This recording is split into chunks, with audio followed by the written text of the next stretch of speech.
12వ శతాబ్దం దాకా తులసీదాస్ అనేటోడు రామాయణం రాసేదాకా రాముని దేవుడని దేశంలో ఒడగలలే. అర్థమైందా? రాముడు ఆదర్శప్రాయుడని రాసిండు. మీరు ఒరిజినల్ వాల్మీకి రామాయణం చదవండి. రాముడు ఆదర్శ పురుషుడు అని రాసిండు. ఎందుకు రాసిండు ఆదర్శ పురుషుడు అని? ఎందుకంటే బాపనోడు పెట్టిన మనువాదాన్ని 100% పాటించింది శ్రీరామచంద్రుడు కాబట్టి రాముని ఆదర్శ పురుషుడు. ఇట్లా అందరూ శ్రీరాముని లెక్క అందరూ బాపనోడు చెప్పిన మనువాదాన్ని పాటించాలి అని వాడు పుస్తకాన్ని రాసిండు. ఎందుకంటే శ్రీరాముడు 14 ఏళ్ళు ఉన్నప్పుడే అతన్ని తీసుకొని విశ్వామిత్రుడు ఈ బాపనోడు తనని యజ్ఞం చేస్తుంటే యాగం చేస్తుంటే ఈ రాక్షసులు అంటే ఎవరు వాని దృష్టిలో? ఇక్కడ ఉన్నటువంటి నల్లతోలున్న మూలవాసులు ఆదివాసీలని వాడు రాక్షసులు అన్నాడు. అర్థమైందా? తెల్లతోలు ఉన్నాడు వాడు దేవుడు, ఆర్యుడు అంటే వాని భాషలో గొప్పవాడు అని అర్థం. కాబట్టి శ్రీరామచంద్రుడు యొక్క మనువాదాన్ని 100% పాటించిండు, బ్రాహ్మణులకు రక్షణ చేసిండు కాబట్టి. ఓకే, అదేవిధంగా శూద్రుడైనటువంటి అతని పేరు జంబు కూడా అతన్ని సంపుపోవడంటే చంపినటువంటి కాబట్టి ఏమన్యాయం చేసిండు శంభూకుడు అనేవాడు. ఆయన తపస్సు చేస్తే ఈడు బాపనోడు పోయి సంపమన్నాడు. అర్థమైందా? శూద్రుడు వేదం వింటే నాలుకలు కోసిండు, వేదం చదివితే సీసం పోసిండు. అర్థమైందా? ఎవడు పెట్టిండు ఈ వ్యవస్థను? ఎవడు పెట్టిండు? ఎందుకు చేయాలి? నువ్వెందుకు కూర్చొని ముచ్చడి చెప్తావు? బ్రాహ్మణుడికి ఎలాంటి శిక్షలు లేవు. ఎన్ని పాపాలు చేయి. శూద్రుడి భార్యని బ్రాహ్మణుల దగ్గర 3 రాత్రులు వండబెట్టాలి. ముసలోనికి ఇచ్చి చిన్నపిల్లనిచ్చి పెళ్లి చేస్తావు. పెళ్లి చేసి ఆ ముసలోడు కాబట్టి వాడు తొందర చచ్చిపోతే ఆడపిల్లకి గుండు కట్టించి తెల్ల చీర కట్టి ఆమె జీవితాంతం ఇంట్లోనే మూలకు కూర్చోవాలి. ఇవన్నీ బ్రిటిష్ వాడు వచ్చినాక లేకపోతే అంతకుముందు ఈ యొక్క అందరూ ఉద్యమం చేస్తే పూలే గారు అంబేద్కర్ కొట్లాడితే ఇవన్నీ ఒక్కోటి రూపం మాపినాయి. ఇవన్నీ ఈ చెత్తను ఓడిపెట్టిండు. బాపనోనికి ఎలాంటి శిక్షలు, శూద్రులకి ఆస్తి హక్కు లేకుండే. ఇప్పటికీ ఆ వివక్షని ఇంకా కంటిన్యూ చేస్తున్నారు. ఇప్పటికీ చిన్నజీయర్ స్వామి ముట్టుకోడు శూద్రుడిని. అర్థమైందా? ఎవర్రా పెంచి పోషిస్తుంది? ఆ పుస్తకాలు ఉన్నది ఒకటి ఉంటుంది, ఈ గరికపాటి చాగంటి చెప్పేది ఒకటి ఉంటుంది. ఒక్క లాజికల్ థింక్ వాడు రాసిన ఉద్దేశం వేరు, కానీ దాన్ని నువ్వు కరెక్ట్ ఇంటర్ప్రిట్ చేయకుండా ఒక సైంటిఫిక్ టెంపర్ లేకుండా నీకు ఇష్టం ఉన్నట్టు చెత్త నింపుతా అంటే ఆలోచన. వాడెవడో రీసెర్చ్ చేసి ఏదో దేశపోడు కనిపెట్టి వాడు పేటెంట్ తీసుకున్నాక ఇది మా గ్రంథంలో ఎప్పుడో ఉంది అంటాడు. అది చెల్లుతుందా? అట్లా చెల్లుతుందా? నీ గ్రంథంలో ఉంటే వాడు బ్యాటరీ కనిపెట్టక ముందు నీ గ్రంథంలో ఉంటే నువ్వు బ్యాటరీ కనిపెట్టి పేటెంట్ తీసుకో. ఇప్పుడు యోగా అనేది ఉన్నది. యోగా అనేది భారతదేశంలో పుట్టింది. దానివల్ల ఫలితాలు అనుభవిస్తున్నారు. శరీరాన్ని యాక్టివ్గా ఉంచుకుంటే డెఫినెట్లీ దాన్ని ఎట్లా ట్విస్ట్ చేస్తే ఎనర్జీ అట్లా ట్రాన్స్ఫర్ అవుతుంది. కాబట్టి దానివల్ల పాజిటివ్ ఎఫెక్ట్ ఉంటుంది. ప్రపంచం అంతా అంగీకరిస్తుంది కదా. ఇప్పుడు చెట్ల నుంచి వచ్చే మెడిసిన్ ఆయుర్వేదిక్ ప్రపంచం అంతా అంగీకరిస్తుంది కదా. అట్లా నువ్వేమన్నా సైంటిఫిక్ టెంపర్ ఉంది, అలా మేక్ సెన్స్ ఉంటే తప్పకుండా అంగీకరిస్తుంది డెఫినెట్లీ. అప్పుడున్నటువంటి ఋషులు ఒక బ్రాహ్మణులే లేకుండే అన్ని కులాల వారు ఉండే. వాల్మీకి బ్రాహ్మణుడు కాదే. అర్థమైందా? వేదవ్యాసుడు బ్రాహ్మణ్ కాదే. సో అన్ని కులాల వారు ఉండేవారు. నా దృష్టిలో నేను అప్పుడున్న ఋషులని ఇప్పుడున్న సైంటిస్టులు అంట. అడవిలో ఉండేవారు. నది నీరు అవసరం కాబట్టి నది పరివాహక ప్రాంతాల్లో కుటీరం వేసుకొని ఉండి ఆ విధంగా ప్రతి అంశం మీద రీసెర్చ్ చేసి వాళ్ళకి వచ్చిన నాలెడ్జ్ని రాజులకు చెప్తే రాజులు ప్రజలకి చెప్పేవారు, ప్రజల్ని ఆచరించే విధంగా చూసేవారు. ఎస్, కొన్ని ఇట్లా సక్సెస్ అయినారు, కొన్ని ఎక్స్పెరిమెంట్లు, కొన్ని ఫెయిల్ అయిపోయినాయి. అర్థమైందా? వాళ్ళు డైరెక్ట్ ఇప్పుడు చేసినట్టు మైక్రోస్కోప్ కింద పెట్టి చేయకుండా అబ్జర్వ్ చేసేవారు.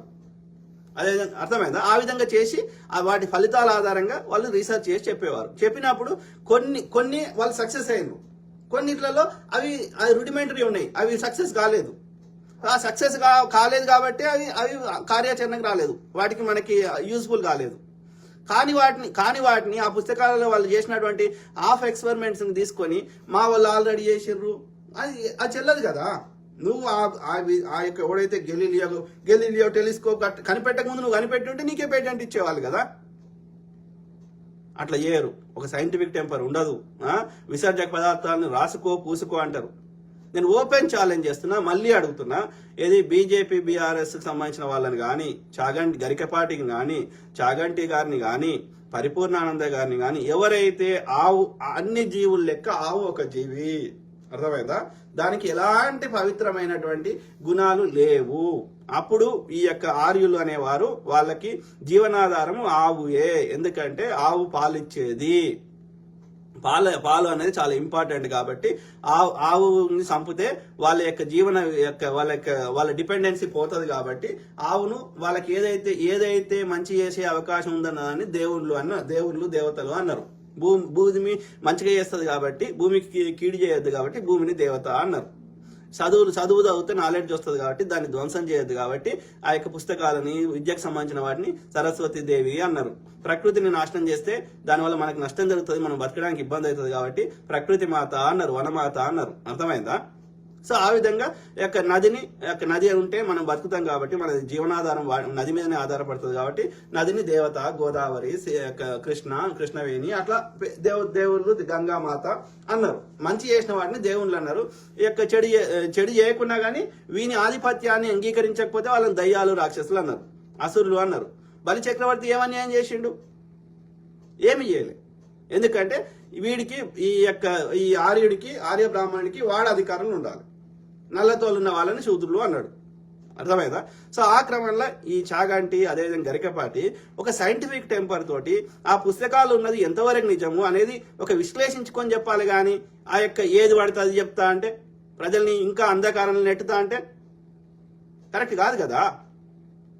నీ దాంట్లో నిజంగా ఉంటే ల్యాబ్కి పంపిద్దాం, పేపర్ సబ్మిట్ చేద్దాం, ఇక అందరి ద్వారా అప్రూవల్ తీసుకుందాం, పేటెంట్ తీసుకుందాం. అది మేక్ సెన్స్ కదా. వాళ్ళు ల్యాబ్లో టెస్టులు చేసిర్రు. విసర్జక పదార్థంలో మనిషి విసర్జక పదార్థంలో ఏమేమి ఉన్నాయో నత్రజని, నైట్రోజన్ రిలేటెడ్ తప్ప అంతకు మించి ఏమీ లేవు. అది చెట్లకు ఎరువుగా పనికి వస్తుంది. ఆవు పేడ ఉచ్చలో ఎలాంటి పోషక విలువలు కానీ దివ్య శక్తులు లేవు.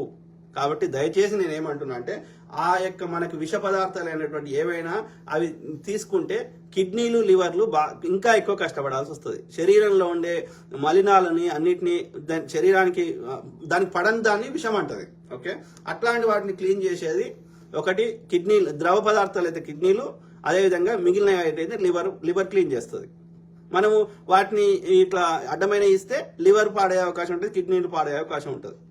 కాబట్టి ఆ ఉచ్చను ఎవ్వడు కూడా దరిదాపులకు కూడా ఒకండి.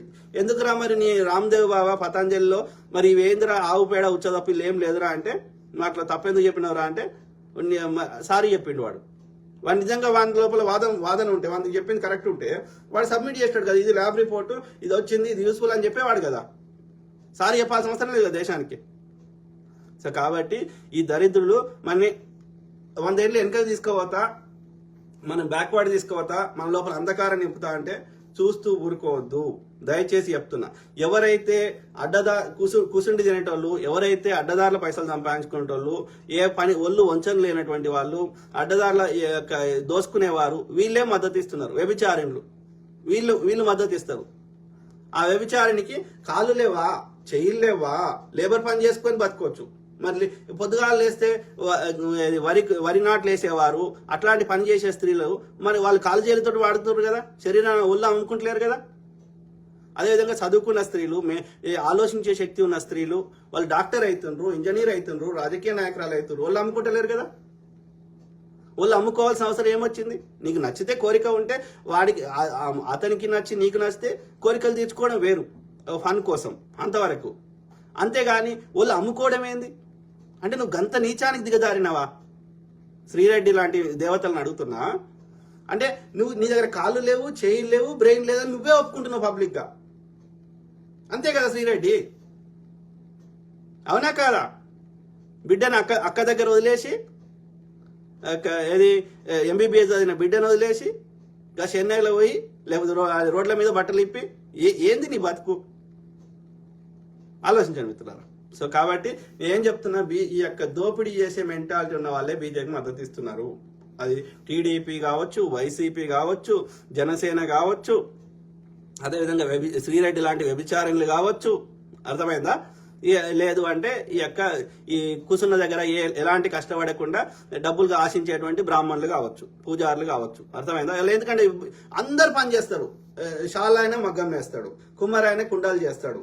అట్లా ఏ కులమైనా తీసుకో, మాదిగైనా చెప్పులు కొడతాడు. ఇట్లా ప్రతి కులం వారు ఏదో ఒక పని చేసుకుని బతికిరు, అప్పుడు ఇప్పుడు ఎప్పుడు. రైట్? భూమి మీద ఎలాంటి కష్టపడని జీవి ఏది ఉంది? ఒక్క బ్రాహ్మణుడు తప్ప అందరూ ఏదో ఒక పని చేసుకొని బతికిరు. వ్యాపారం అన్న చేసుకున్నారు, పని అన్న చేసుకున్నారు. ఒక్క బాపనోడే కూర్చున్న దగ్గర ముచ్చట చెప్పి ఆనికి నీకు నాకు కొట్లాడబెట్టి అందరి సంపద గుళ్ళు వచ్చిన సంపద నీకు నాకు కొట్లాడబెట్టి తగాదాలు చేసి ఏ కష్టపడకుండా దోసుకున్నాడు. కాబట్టి ఏంది వాడు? దోసుకునే మెంటాలిటీ ఉన్న వాళ్ళు ఇట్లాంటి వాళ్ళే బీజేపీ మద్దతు ఇస్తున్నారు.